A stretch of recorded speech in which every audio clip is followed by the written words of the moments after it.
Hola, muy buenas tardes, muy buenos días. Les doy la más cordial bienvenida. Mi nombre es Ana Elena González Treviño, del Centro de Estudios Mexicanos de la UNAM en el Reino Unido. Estamos reanudando, esta es la segunda ocasión, estamos reanudando nuestro ciclo de presentaciones de los estudiantes mexicanos en Reino Unido en una colaboración con la MEXOC UK, la Sociedad de Estudiantes Mexicanos en el Reino Unido. Y en esta ocasión le damos la bienvenida a María del Río Chanona. Nos da mucho gusto saludarte por acá. Y quiero aprovechar también para mandar una muy calurosa felicitación al doctor Antonio del Río Portilla, su papá, que acaba de ser galardonado con el Premio Universidad Nacional en Ciencias Exactas. Ha sido un gran colaborador de la sede de UNAM Reino Unido y pues nos da muchísimo gusto esta noticia y más celebrarla en parte también con la presencia de su hija, que ya escucharemos su semblanza en unos momentos, pero es egresada de la Universidad de Oxford y estuvo en un centro de investigación en Viena y ahora en UCL. Entonces, en primer lugar, cedo la palabra a Yosadara Espinosa, que es la vicepresidenta de la MEXOC UK, para que les dé la bienvenida. Adelante, Yosadara. Hola, bienvenidos a esta nueva ronda de seminarios llenos de información y de cosas muy destacables. Otra vez felicidades, qué bonito que papá científico y mujer hija científica, entonces felicidades a ambos. En esta ocasión vamos a tener un pequeño segmento en donde nuestros compañeros de Ubícate nos van a explicar un poco de este proyecto, en donde queremos que todos aquellos que estén en UK y en Europa se unan, porque pues lo importante es hacer lazos. Entonces les cedo yo ahora la palabra a los compañeros de Ubícate para que nos expliquen un poquito más de qué se trata este bonito proyecto.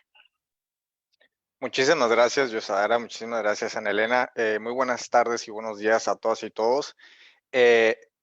Principio, pues sí, somos parte del equipo de Ubícate. Ubícate es una plataforma cuyo objetivo es básicamente la creación de una comunidad digital latina.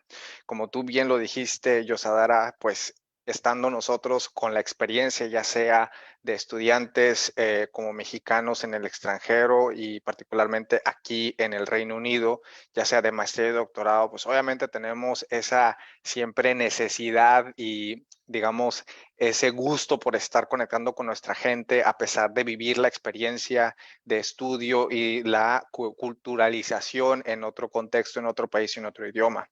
Entonces, Ubícate básicamente es esa plataforma en la cual básicamente las y los estudiantes o cualquier persona latina residente en cualquier país del mundo, pero en este caso estamos hablando del Reino Unido, se puede conectar y en ese sentido empezar a crear esa comunidad con otras personas de toda Latinoamérica. Y no solamente es eso, digamos, en el sentido de querer estar cercanos con personas que hablen nuestro idioma. También Ubícate permite hacer del conocimiento de cualquier tipo de actividad, evento de cualquier país en América Latina. Solo por citar un ejemplo, la divulgación de nuestras fiestas patrias en el caso de México, pero igualmente fiestas patrias, celebraciones de cualquier otro país de América Latina. ¿Y por qué? Pues como te lo comentaba anteriormente, si bien es cierto, estamos queriendo aprendiendo de otra cultura, Ubícate te permite estar digamos, buscando aquella comida, aquellos gustos, aquellos ingredientes que de vez en cuando te hacen sentir un poquito más, digamos, más cercano a tu patria, a tu gente. Y en ese sentido, Ubícate viene a poder facilitar esa conexión, facilitar esa cercanía con América Latina cuando estás en el extranjero. Y en ese sentido, bueno, estamos aquí compartiendo esta pantalla y cedo la palabra a nuestro CEO, Luis Calixto, para que nos dé un poquito de los diferenciadores que tenemos en la plataforma y que nos cuente cuán fácil es básicamente manejarla. Muchas gracias. Efectivamente, gracias, Abel. Y gracias por traernos aquí con ustedes. En esencia, lo que compartí anteriormente era la página donde llegan las personas que quieren encontrar a su comunidad, no solamente mexicanos, sino personas, digamos, de toda Latinoamérica.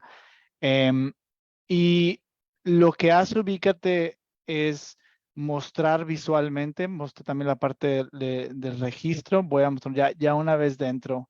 El diferenciador es el mapa, que lo que muestra son las personas y su bandera de nacionalidad, ¿no? Por ejemplo, Victoria, y aquí obviamente Mateo, que es mexicano. Ahora, ¿por qué mostrar esto? Como digamos, como recordatorio de que no estamos tan solos como creemos, a veces en una ciudad tan grande como Londres, en este caso, pero en el Reino Unido también tan lejanos de nuestras patrias. Y para crear esas alianzas que también Yusadara mencionaba, ¿no? Podemos encontrar, ya sea para crear más conexiones o si queremos expandir nuestras redes profesionales, culturales o para cualquier gusto. La manera en la que se conecta es, por ejemplo, yo con Nicolás. Cuando encontré a Nicolás le mandé un hola. Si Nicolás lo acepta, ya puedo empezar a compartir con él y hablar. Y ya la conversación puede llevarse aquí mismo en la plataforma o digamos, llevarse a otro lado como WhatsApp o Instagram, ¿no? Una de las cosas que también es digna de mencionar es que pueden encontrar aquí desde eventos hasta trabajos que se ofrecen en la plataforma y colaboramos con otras personas, otras compañías, no solamente latinas, que ofrecen su servicio a mexicanos, a latinos en todo el Reino Unido. Y lo último es verdad que Ubícate no es para todos, es verdad que llegan las personas aquí, muchos de ellos no quieren buscar otros latinos y está bien. Sin embargo, a través de los servicios y productos que se ofrecen, pueden encontrarlos sin necesidad o en un lugar un poquito más confiable, ¿no? Entonces, eso es Ubícate, crean su perfil, empiecen a conectar y creen esas redes que les van a servir en este tiempo mientras estudian o trabajan.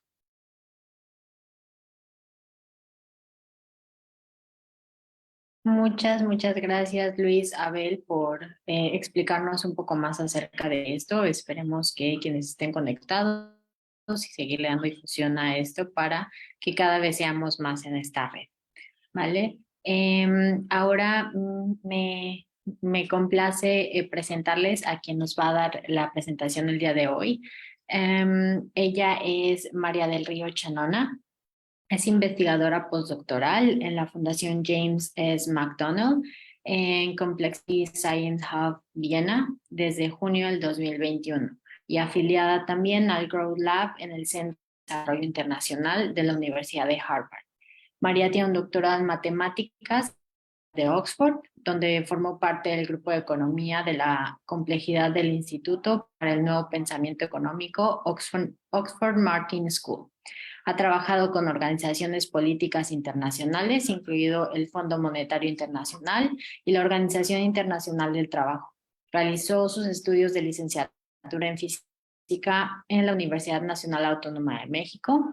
Su investigación se enfoca en la ciencia de redes, el procesamiento del lenguaje natural y el modelado de agentes y se centra en tópicos de futuro del trabajo, la transición ecológica, la gran resignación y el impacto económico de la pandemia de COVID-19. Ella es María del Río Chanona. Hola, muchísimas gracias por la introducción y también muchas gracias por organizar estos seminarios. Es un placer estar con todos ustedes. Y bueno, empezaré con la plática. Por favor, si no se escucha bien o algo, por favor avísenme y solo interrumpan e intento alzar la voz. Ok, voy a hablar hoy de complejidad económica, modelando el mercado laboral y la pandemia COVID.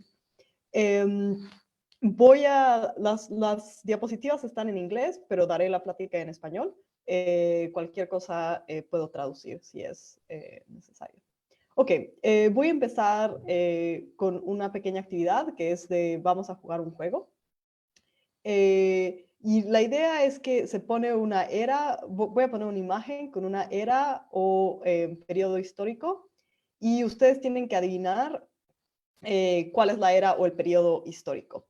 Y pueden ustedes mantener su puntaje y y ver qué tal. Es solo para introducir un poco el tema. Y, por ejemplo, aquí el ejemplo sería, en esta imagen pueden adivinar la edad media o los años. Y con los años tienen 2 puntos. Ok, entonces el primer diapositiva sería esta.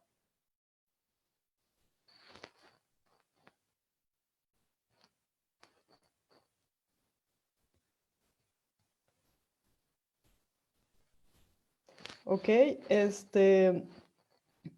aquí estamos hablando de cazadores-recolectores en la Edad de Piedra y es en el 10.000 antes de Cristo. La segunda imagen es esta.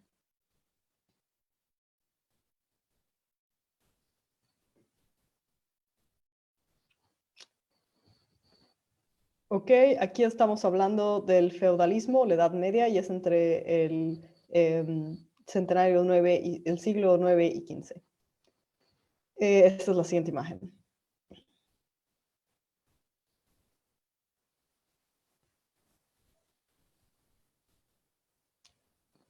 Ok, aquí estamos viendo a unos trabajadores de fábrica en la Revolución Industrial entre 1760 y 1840. Esta es de las más difíciles.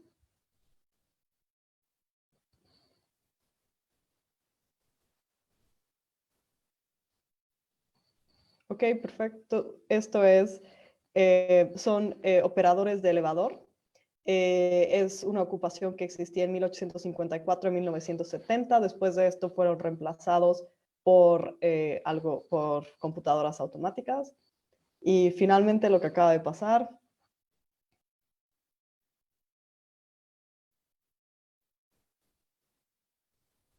Ok, perfecto. Esto es el 2020 y es este centenario. Ok, este siglo. La idea de todo esto es realmente en todas estas imágenes yo puse presentaciones de gente trabajando y solo con eso ustedes podrían adivinar o tener alguna idea de qué periodo histórico era. Y esto es porque conforme el mercado de trabajo evoluciona y se demandan otras actividades de los trabajadores se adaptan. Y la idea es que la complejidad económica es un método que nos puede ayudar a entender qué personas son afectadas por esto. Ok, vamos a soltar esta diapositiva. Entonces, ¿qué es complejidad económica? La idea es que la economía está cambiando siempre, que los agentes interactúan entre ellos y hacen que afectan el ambiente y el ambiente los afecta a ellos. Y también la otra parte, por ejemplo, entonces la idea es que tenemos el mundo con unas ciertas variables a un cierto tiempo, los agentes reaccionan y entonces en un tiempo t más 1 tenemos distintos variables, datos y es un distinto mundo. Respecto a este mundo, los agentes vuelven a actuar y llegamos a otro mundo, pero todo es con racionalidad limitada, en el sentido que los agentes no pueden predecir infinitamente lo que pasa con el tiempo. Y esta adaptación toma su tiempo. Esto es distinto de lo que se llama economía de equilibrio, en el sentido de que en equilibrio lo que se asume es que tenemos un mundo con unos ciertos datos a un tiempo t, en un equilibrio, que quiere decir que ningún agente tiene un incentivo para modificar sus acciones. Después puede haber un shock, como la pandemia. Los agentes piensan por un tiempo, unos, digamos, 10 minutos, piensan en qué hacer y conforme a esto llegan a un nuevo equilibrio económico. Y a todo esto los agentes calculan todas sus acciones para llegar a un nuevo equilibrio donde todo es perfectamente racional. Y creemos que aquí, que esto es una transición, pero en este mundo ahorita estamos buscando cosas de transiciones, realmente. No estamos buscando en tecnologías que están adaptando y esta adaptación toma tiempo, por lo cual creemos que un equilibrio no es la forma en que podemos, no es la forma en que debemos describir la economía. Ok. La otra cosa que hacemos es, queremos enfocarnos, los modelos de equilibrio tienen como fundación la teoría y no tanto en predicción. En complejidad económica nos estamos enfocando en hacer predicción también. Ok. Sí, entonces la diferencia es en complejidad económica vemos todo como un ecosistema que evoluciona. En General Equilibrium, en economía de equilibrio, se ve todo como una máquina que funciona excelente, digamos, y todo está muy bien medido. Ok. Debido a tiempo, puedo parar a la mitad, pero algo que quisiera explicar es cuál es, en cuestión del mercado laboral, la forma estándar de modelar esto, es decir, que hay trabajadores que son de baja, media o alta habilidad y dependiendo de esto reciben poco, algo o mucho dinero. Nosotros vemos esto de forma distinta en el sentido de que hay una diversidad grande de habilidades. Entonces, por ejemplo, arriba en esta red vemos cosas como el sector de salud, a la derecha, a la izquierda vemos sector legal y también, por ejemplo, ahí tenemos matemáticas y ciencias computacionales. Ambas son consideradas de alta habilidad, sin embargo, son muy distintas.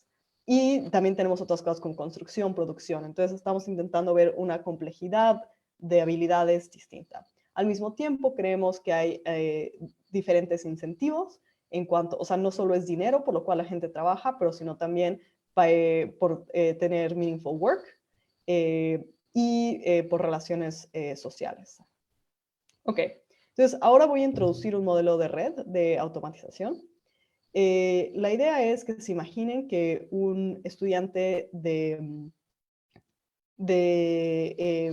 preparatoria les pregunta si debería de ser un analista de datos estadístico o un electricista. Y ustedes pueden ver que los estadísticos, los asistentes, tienen una alta probabilidad de automatización, mientras los electricistas no.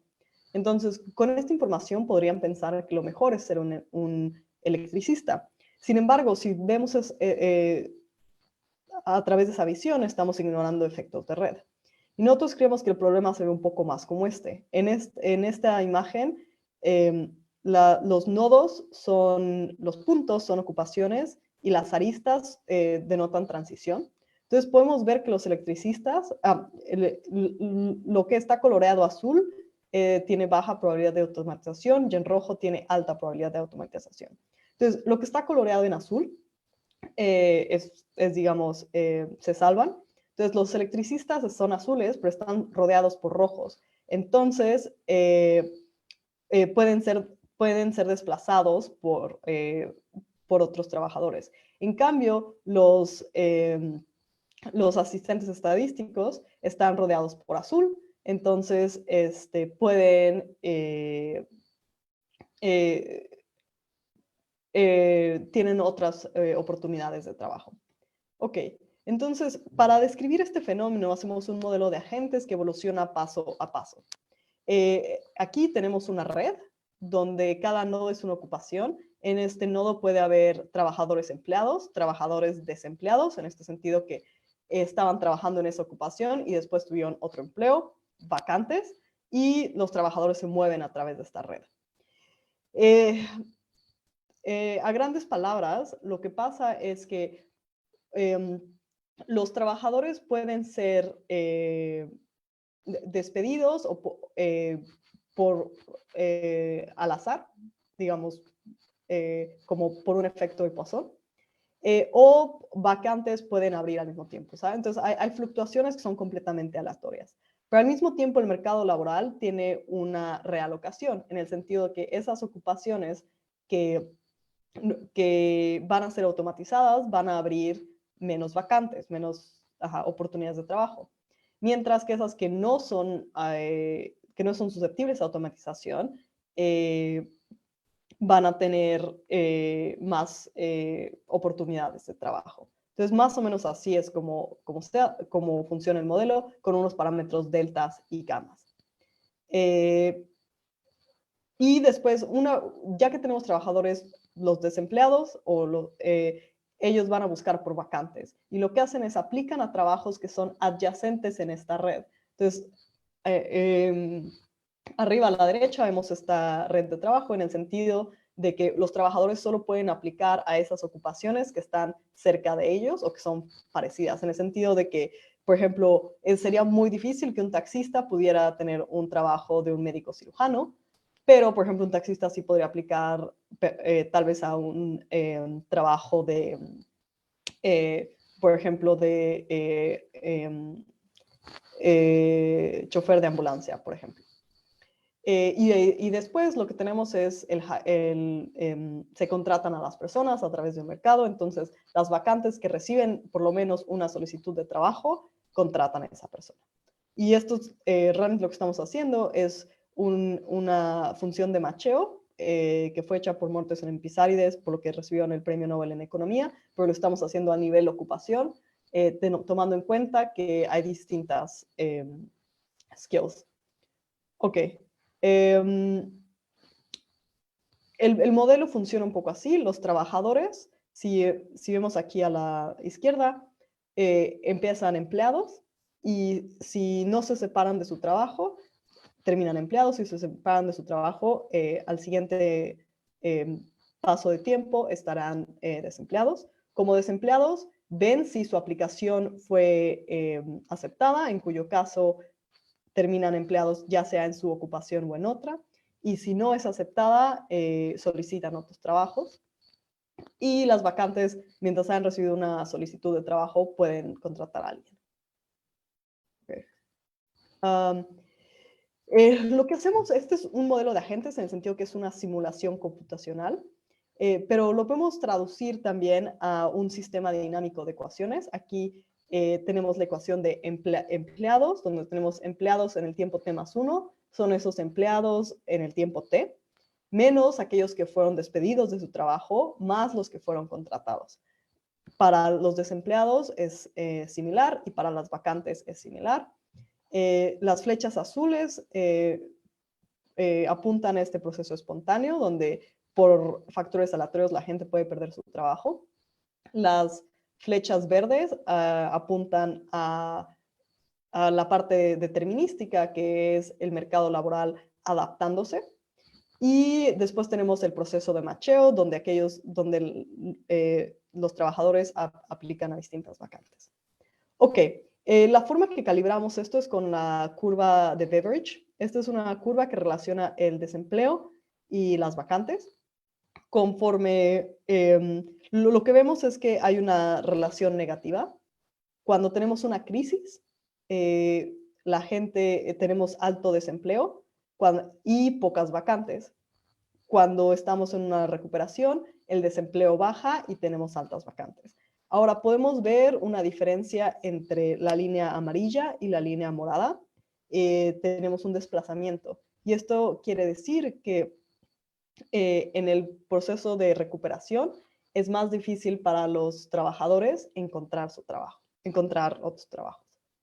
Ok, y lo que hacemos es estos parámetros, las deltas, exploramos el espacio para poder calibramos el modelo para que mache exactamente esta descripción, incluyendo el ciclo, esto de que después de cada crisis en la recuperación hay un proceso de histéresis. Ok, ¿cuáles son los resultados?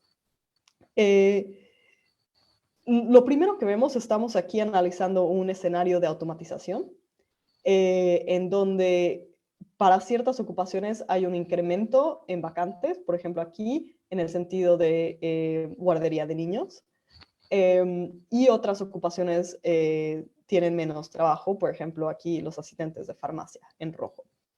Lo que vemos es algo esperado que incrementa el desempleo y el desempleo de largo plazo. Y esto comparamos nuestro modelo cuando usamos esta red de ocupaciones y cuando hacemos una red completa. En la red completa, un taxista puede ser un cirujano. Cuando usamos la red empírica, estas transiciones son muy poco probables. Entonces, vemos que cuando uno toma en cuenta que hay fricciones en el mercado laboral, puede haber más desempleo. Ahora, lo más importante es que hacemos esto a nivel de ocupación. Entonces, en estas gráficas, cada punto es una ocupación Y en el eje vertical tenemos el desempleo, el cambio en el desempleo y en el cambio de desempleo en largo plazo. Si esto es positivo, es malo para la persona, pues quiere decir que es más probable que sean desempleados. Si es negativo, es bueno.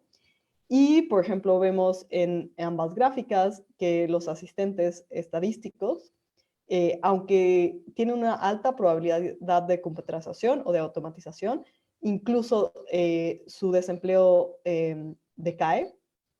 Y esto es porque tienen otras oportunidades de trabajo. En cambio, los electricistas, aunque tienen una probabilidad de automatización alta, pueden incluso incrementar su desempleo por efectos de segundo orden. Pues esto es como se ve. Aquí tenemos en el tiempo, cuando pasa el shock, los electricistas al principio reducen su desempleo, pero después, como otras personas empiezan a solicitar estos trabajos, incrementan su desempleo. Igual con el desempleo de largo plazo. Ok, voy a ahora hablar de cuáles son unos motivos que realmente no siempre tienen que ver con salarios.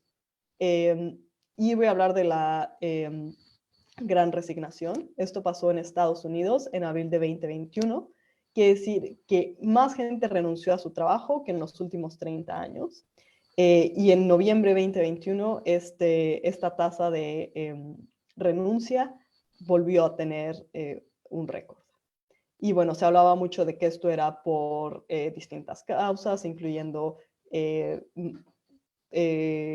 por ejemplo, madres que tenían que cuidar a niños o antiambición, etcétera, etcétera. Esto es como se ve. Entonces, en el lado izquierdo vemos el mercado laboral de Estados Unidos. Vemos que hay muchos despidos al inicio de la pandemia, pero después esto baja y lo que sube son gente renunciando a su trabajo.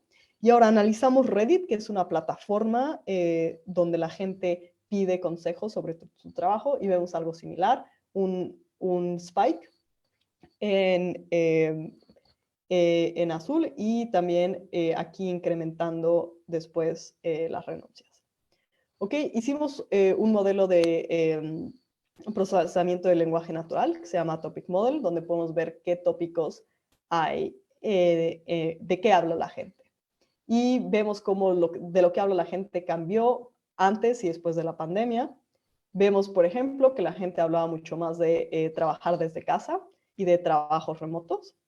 Y al mismo tiempo también hablaba mucho más de cambiar trabajos, renunciar, de que no les gustaba su trabajo y de sentirse culpables por dejar su trabajo por otro mejor.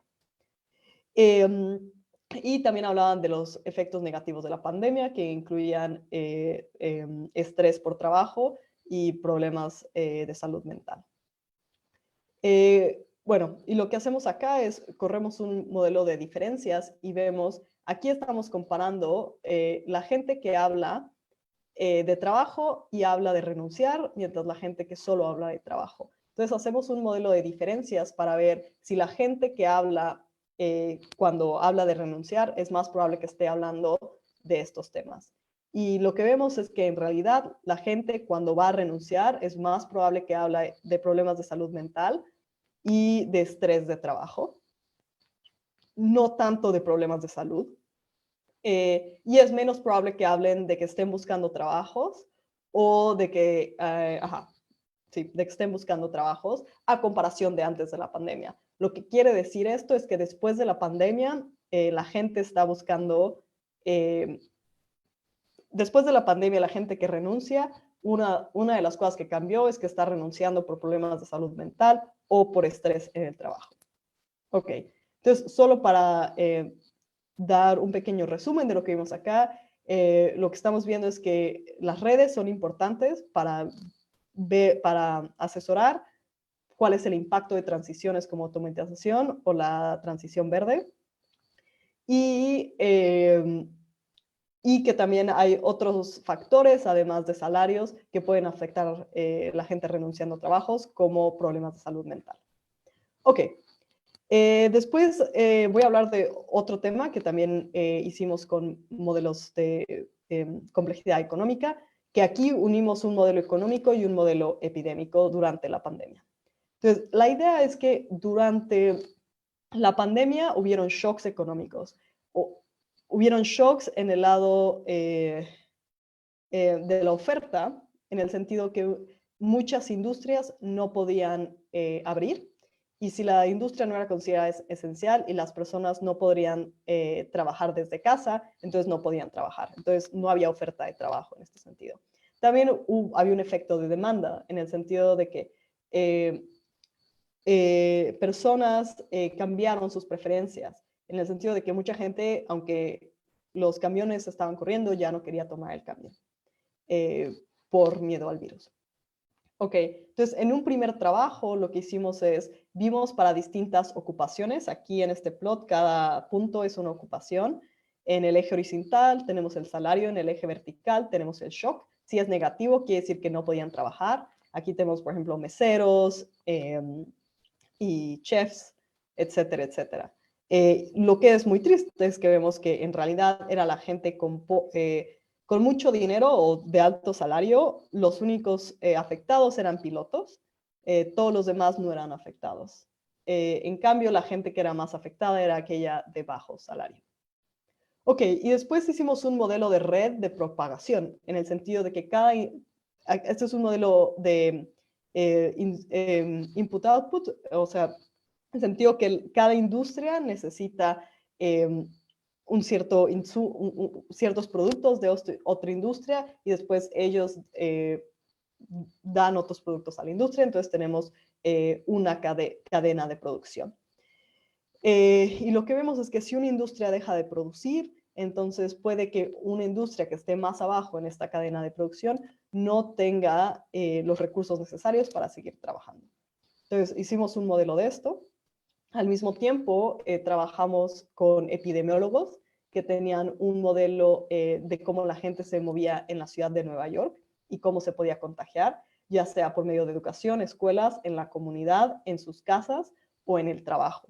Entonces, unimos estos dos modelos, donde tenemos la parte de economía y la parte de epidemiología, y vemos cómo distintos factores afectan tanto la economía como las infecciones. Entonces, aquí está cómo calibramos el modelo en la parte de arriba. Lo calibramos para que el modelo reproduciera los efectos de empleo, de Producto Interno Bruto, etcétera, etcétera. Vemos en gris lo que es el modelo, en asterisco lo que son los datos. Vemos que se mapean muy bien. También lo hicimos con la epidemiología, usando el número de muertes por cada 1,000 personas. Pero esto es la parte de calibración, ¿no? En el sentido de que sabemos qué está pasando y usamos métodos matemáticos para que uno sea exactamente el otro. Pero después hacemos la validación. En la validación no le decimos al modelo lo que pasó, sino usamos los parámetros de la calibración e intentamos predecir. Entonces aquí vemos en el eje horizontal lo que pasó en realidad, y en el eje vertical lo que el modelo predice, y vemos que está muy cerca de la línea de identidad, lo cual muestra que el modelo puede predecir. También el modelo predice que el desempleo, el empleo decreció, estos son negativos, decreció más para aquella gente que tiene poco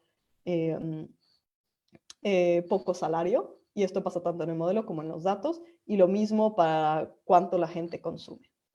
Igualmente hicimos esto para el modelo de epidemiología, con dónde se infectaba la gente. Ok, entonces esta es la forma en que calibramos los datos. Y ahora vemos distintas políticas. Cuando la economía está completamente abierta, cuando se cierran solo las partes de economía que son abiertas al público, y cuando se cierra todo excepto lo que es no esencial. Y cuando empezamos con los lockdowns temprano, como se hizo, o tarde, y dependiendo de qué tanto miedo tiene la gente a infecciones. Y vemos aquí que sí hay un trade-off entre el desempleo y el número de personas muertas, en el sentido de que cuando abres la economía hay más infecciones, hay más muertes y hay menos desempleo. Cuando las cierras hay menos desempleo, pero hay más infecciones. Y esto fue el único modelo, la única ocasión donde si abres hay más desempleo y más muertes es cuando empiezas estas medidas muy tarde. Ahora, lo que queremos ver es cómo ese trade-off entre infecciones y desempleos se distribuye en la sociedad. Y aquí lo que es muy triste es que realmente esto pasa para gente de salarios bajos, para la gente pobre.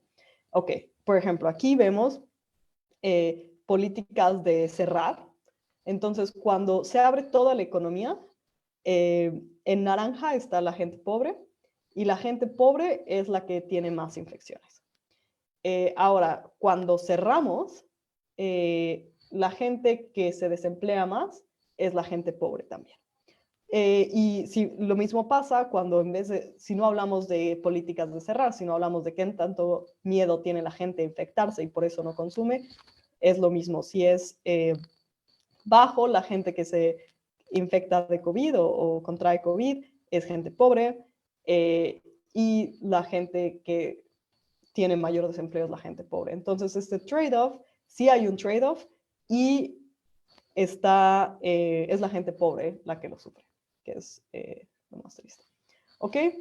De esta segunda parte, el resumen es que se pueden hacer modelos económicos de complejidad con economía y epidemiología. Y bueno, que podemos ver distintos escenarios con esto y que las infecciones y el desempleo lo sufren más que nada la gente pobre.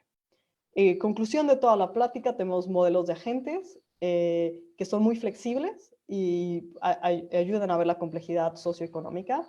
Creo que hoy en día hay muchos datos disponibles y hay mucho poder computacional, entonces creo que es una gran avenida de investigación. Y en el futuro podríamos tener un sentido de un laboratorio de políticas donde podríamos ver qué es mejor que hagan los gobiernos. Con eso agradezco a todos mis colaboradores algunas referencias y a ustedes muchas gracias por escuchar esta plática.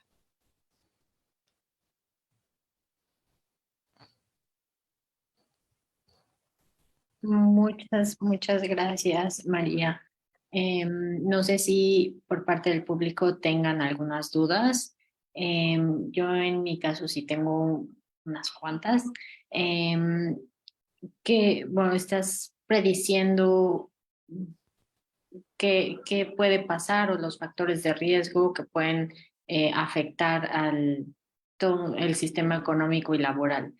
¿Qué tan alejados estamos de que se lleve a cabo? Que, como lo dijiste al final, que ya sabiendo qué es beneficioso, qué no, se implemente en el modelo económico actual.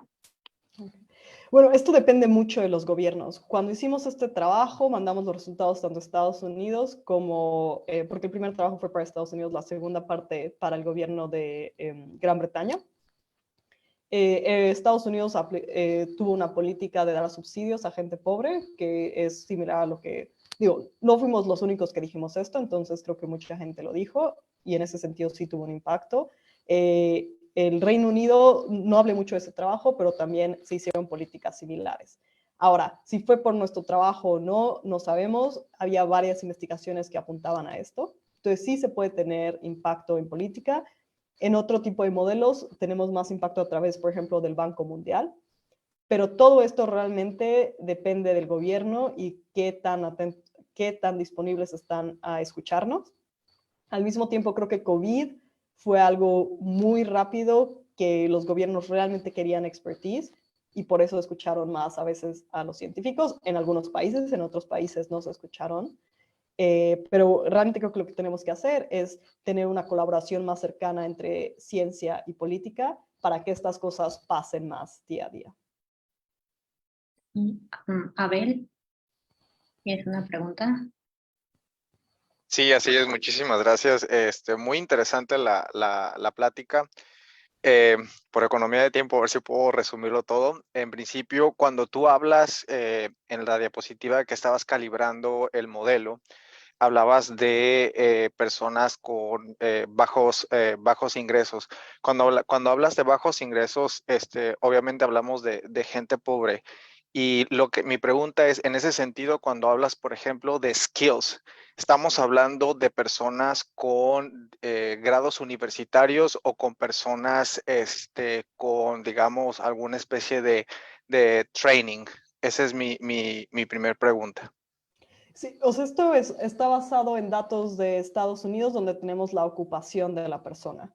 Y por medio de la ocupación se puede abstraer cuáles son los skills y también a través del salario. Espero eso responde o... Sí, lo que pasa es, por ejemplo, estamos viendo, por ejemplo, una serie de nuevos, no sé si llamarle disrupciones, déjame llamarlo así, donde muchas plataformas están, en vez de gente optar por ir a la universidad, no me voy a meter en el caso de los Estados Unidos, donde la educación universitaria es un commodity y cuesta muchísimo, sino en general donde puedes optar por una plataforma donde te enseñen, por ejemplo, a hacer coding, donde te enseñen a hacer una serie de entrenamientos virtuales o presenciales y te entrenas. Y al entrenarte ya tienes skills. Vis a vis, por ejemplo, el ir a la universidad. Entonces, en ese sentido, yo quisiera entender si el hecho de tener simplemente skills ya te pone en una parte un poco más ventajosa en el sentido de que tu trabajo vaya a ser menos susceptible a automatizarse y por lo tanto tu labor y skills puedan ser utilizados vis a vis a ser reemplazado por una automatización. Ese es mi punto.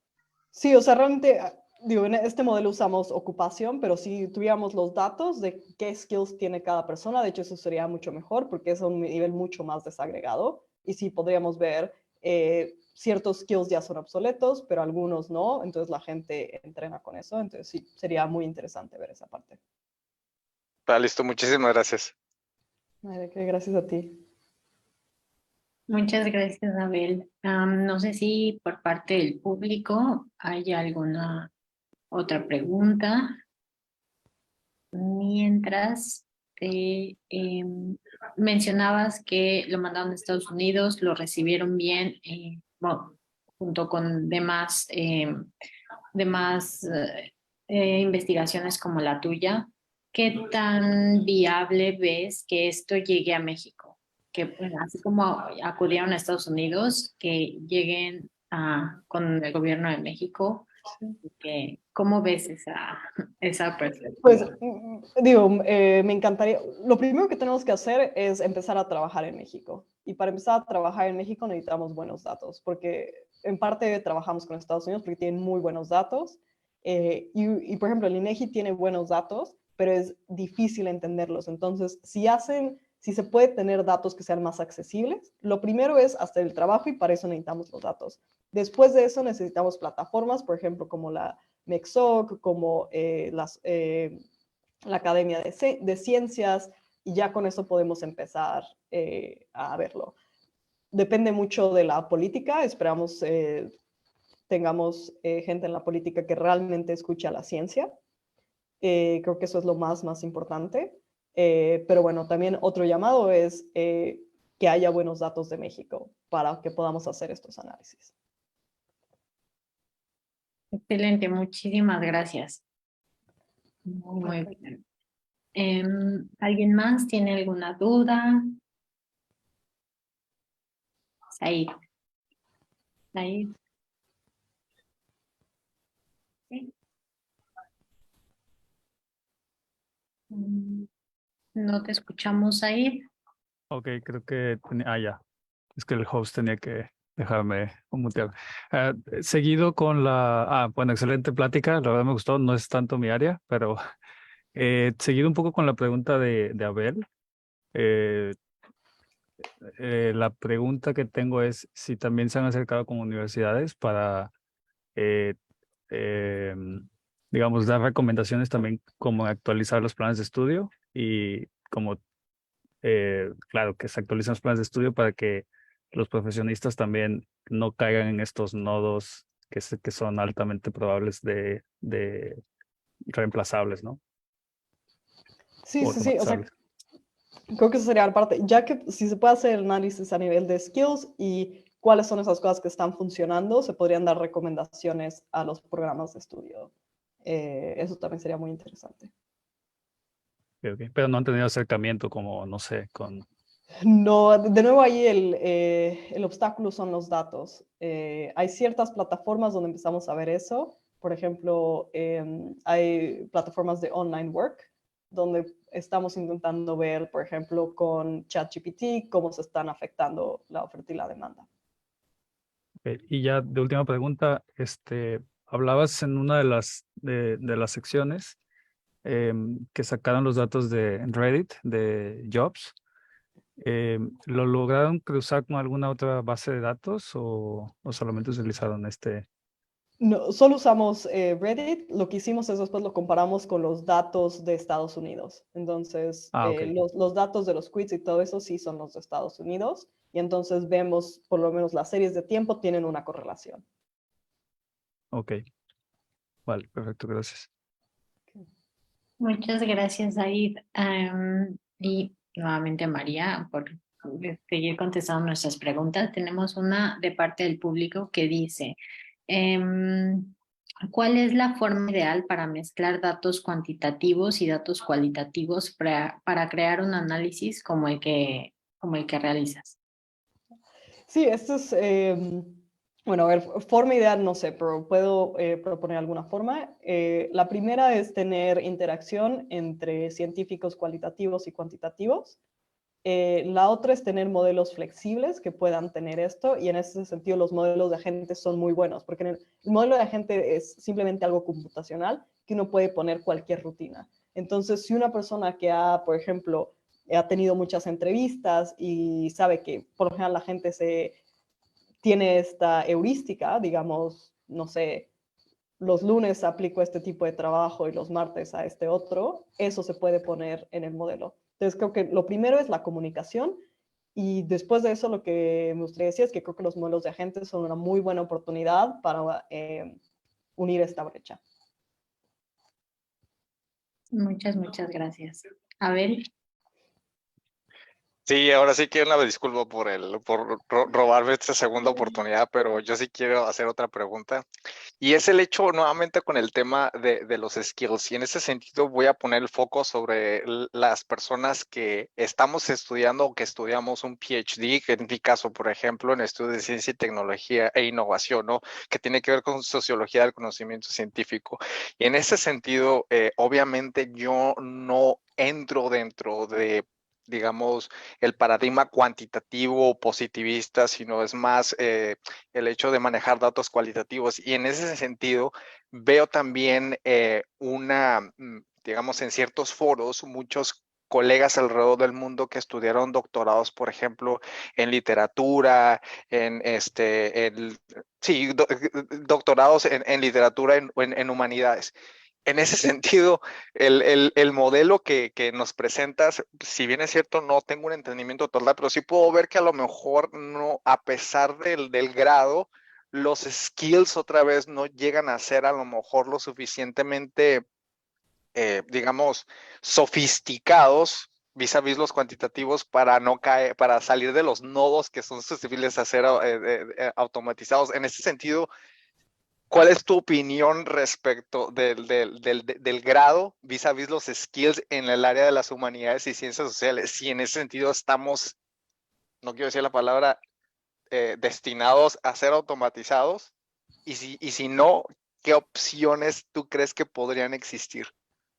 Sí, de hecho, lo veo muy distinto. Ahorita yo siento que las partes de humanidades y la parte de lo que se conoce más como soft skills no pueden ser tan reemplazadas porque es mucho de interacción uno a uno, de cosas interpersonales que una computadora no puede hacer tanto. Entonces, es decir, no estoy tan, digamos, preocupada o no soy muy alarmista.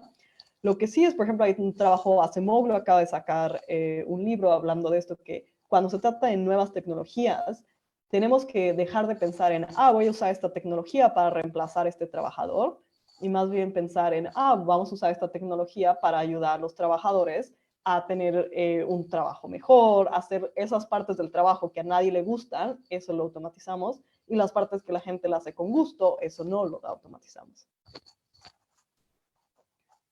Excelente.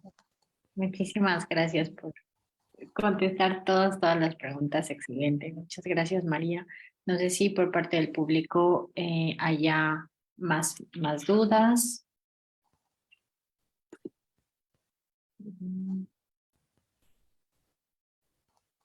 No, creo que no. Bueno, pues muchísimas felicidades. Todo esto se ve que es un gran trabajo y toda tu trayectoria es admirable. En serio, sigue así. Mis respetos. Pues gracias por participar en este seminario. Enorgulleces a México y el que podamos, y que UNAM UK se encargue de todo esto para divulgar toda esta información es muy valioso. Muchas gracias. Y bueno, pues nos vemos la siguiente semana con otro seminario igual de importante e interesante. Pues bueno, agradecerles su participación. Esto se va a quedar en la página de UNAM UK y de MECSOC. Por si alguien se lo perdió, pueden volver a ver esta transmisión. Y pues muchísimas gracias. Saludos. Muchísimas gracias a ustedes. Muchas gracias a todos. Un placer. Hasta luego. Bye.